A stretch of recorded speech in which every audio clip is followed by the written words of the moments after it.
Hi everyone, I'm Elliot Manning, the Managing Director of Kayman Recruitment. We specialise in rec to rec across the UK and US. Today I'm joined by Arjun from Understanding Recruitment, who will be hopefully helping me gather some information to help you guys out in my network across all of the recruitment industry. Obviously, it's a bit of a tough time at the minute, and hopefully we're getting out of it. So, it'd be good to find out from you your experience. But if you want to introduce Sure. yourself, mate. Yeah, sure. So, everyone calls me Arj. I've been in recruitment for nearly a decade. Yeah, Started at one firm as a trainee recruitment consultant, built my way up to head of engineering and construction, managing 20 people underneath me, and was completely hands off. Then moved into SAP recruitment for about 6 months. Decided it was a bit of a time for a change. Been with the same firm for about 7 years. yeah, So moved to Understanding just under a year ago.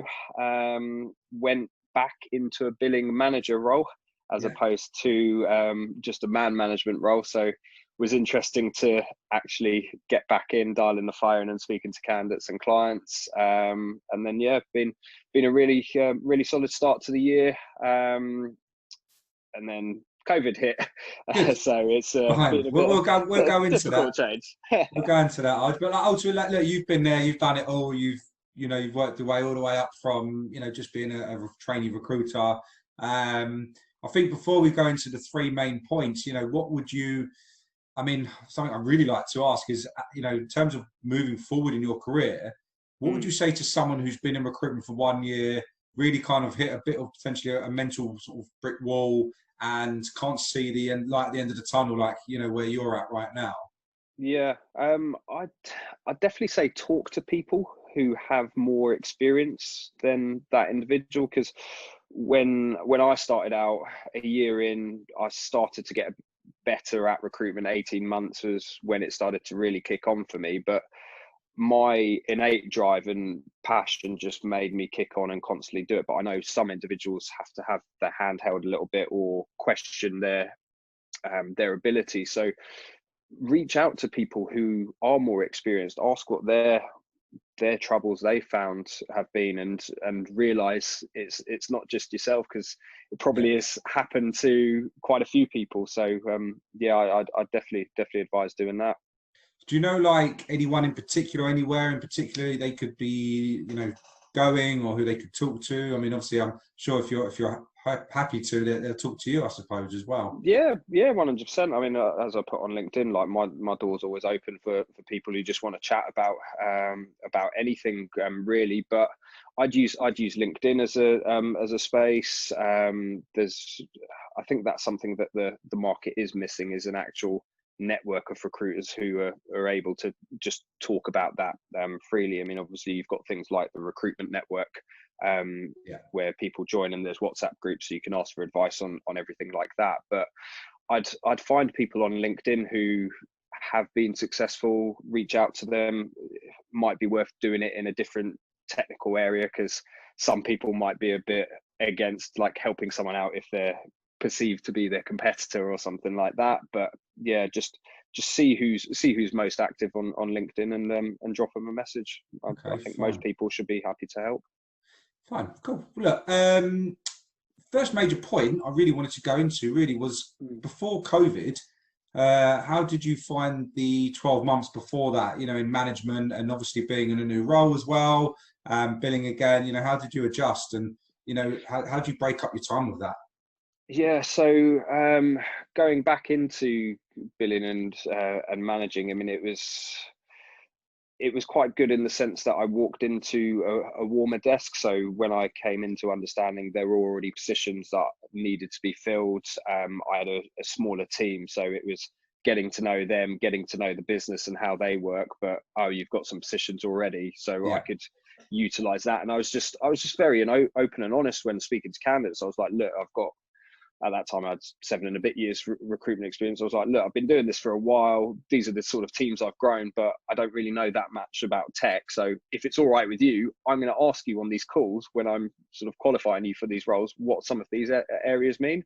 And because I was just open and honest about it and didn't say, oh, I specialize in placing .NET developers, like the developers were actually really happy Yeah. to talk tech to me. So that was great. And it was just, adjusting back to managing my time with billing and management, just going back to basics. I always plan my time quite rigidly. So it was just every week I was like, and every day was setting myself out and saying, right, today I need to achieve these 3 things, and hour by hour, this is what I'm going to do. And that's how I've pretty much done recruitment since I started. Are there any things in particular that you face that you find really challenging that you would definitely, sort of say to anyone going into your kind of role to be mindful of, or?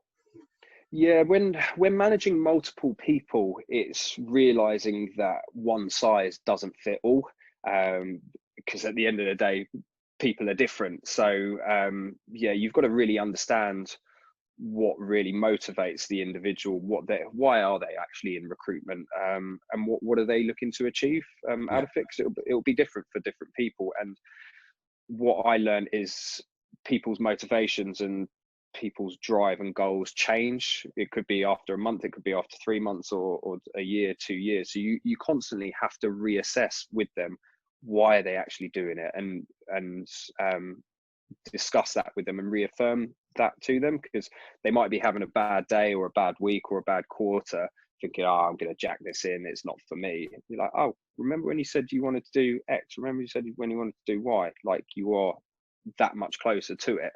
And it gives them that belief and that confidence that they should be able to kick on and do it. Okay.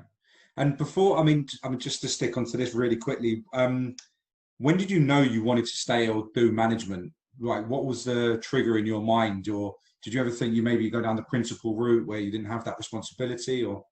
Management was thrust upon me. Yeah. After about 13 months of being in recruitment, because I was one of the first hires at my previous company, with 2 other people. So they wanted to grow and expand. So as they were growing and expanding, the directors didn't have as much time to hire and teach and train everyone that was coming into the business and be completely hands-on with them. So it was like a natural progression into it. So it was challenging, to say the least, doing it from 13 months in, but I'm so glad I did it, because it taught me how to manage my time even more effectively and be completely ruthless with it. Like, Good. if it didn't have to be done that day, or it wasn't important in like my goals, I wouldn't do it, because I just didn't see the benefit of it. Wow. I was just so cutthroat with everything. Yeah, sometimes how you need to be, right? To get from where from one point to the other. And how have you found in your role in management and having responsibility the last 12 weeks of lockdown, and how's that worked out for you? Yeah, I mean, I've never managed a team remotely or anything like that via Zoom or Microsoft Teams. Like, I've helped create other offices in my previous role, and I helped manage a Birmingham office and a Brighton office that I had to do remotely, and but I had the ability to travel there, whereas this is completely different. So it's just having regular check-ins with my team and not always making it about work. Like, it's extremely difficult to be motivated from 8 till 6 without taking regular breaks or without talking about different things. So I'm just having different chats with them. So, like, we don't really work in a KPI orientated environment anyway, but it's not like, oh, you've got to have 20 conversations today, you've got to do this, you've got to do that. It's right, what 3 things do you want to achieve out of today, and how is that going to benefit you in the long run? And having more strategic conversations with them, because a lot of the positions that we had went on hold. Obviously we've still been recruiting and still been placing people, but it's no way as busy as what it was January, February, March time. Course, so it's been saying to them, look, use this time to learn new things, but also have more in-depth conversations with people. Like, senior developers aren't next to their hiring managers aren't next to their team, so everyone can have a better quality of conversation, and you can find out more about them. And Yeah. to be fair, they're probably happier to have a chat with someone over the phone, because Yeah. like it's not going to be as busy for them either. So yeah, just utilizing that really. Good. So what's the plan now moving forward for the next 3, 6, 12 months? Have you kind of, have you thought about it? Have you made any kind of decisions or? Yeah, so I sat down with one of my directors towards the end of last month, and we created a 90-day plan for what success looks like for me and my team. So hiring one other individual at the very least, but just utilizing this time to break the doors down with other new clients and building relationships with other individuals, because obviously my network has been very much based around engineering and construction, and it's like utilizing this and building it out to having C-level individuals within the tech space is what I'm utilizing this time to do. And for those listening, what kind of experience do you want this tech recruiter to have? Because if anyone tunes in and they can see this, they can go to you directly with that. Yeah, so I mean, ideally for me, it would be someone with .NET development experience, Yeah. but I didn't have it, and I did really well sort of coming into it. So Okay. it's just someone who's got the drive and ambition to want to progress their career, but Fine. just has the ability to network. I mean, we're thinking about starting to hire across the board. So yeah, reach out to our head of internal as well if you want to find out a bit more information about us. So any tech recruiters in Hertfordshire, that right? Yeah. Located, get in contact with these guys because they are hiring right now. Call me if you want and go through me, but otherwise just go directly to these guys and see how you get on. But no, look, mate, it's been really interesting to have a chat with you. And if there's anything else you can throw out there for anyone listening that's in recruitment, any final words of suggestion, anything that you think would really help people in our market right now that are working their way up? Yeah, I think just be authentic, and if you don't know something, say to them you don't know. But also with that, more and more people are posting on LinkedIn. I think especially over this time, it seems to be getting flooded with it. But the things that I'm seeing are actually benefiting clients and benefiting candidates. Don't just be the transactional recruiter. Hi, have I got I've got a position, can I fill it? Or hi Mr. Manager, I want a job on. Like you've got to reach out to them and actually understand what their need is for the moment, because they might have just made 50 people redundant or thinking about it. So it's actually understanding what they want first and offering other things like salary insights, market insights, just being like the knowledgeable recruiter as opposed to the salesy recruiter. Fine. Okay, cool. Well, look, for anyone that wants to have a chat with Arj directly, I'll share your profile with them. We'll put it out with this video as well. If any questions come through, feel free to reach out to him, as he mentioned earlier. If you're interested in that leadership route and you want some advice or some help or any questions, just give us a shout. Give Arj a shout rather as well.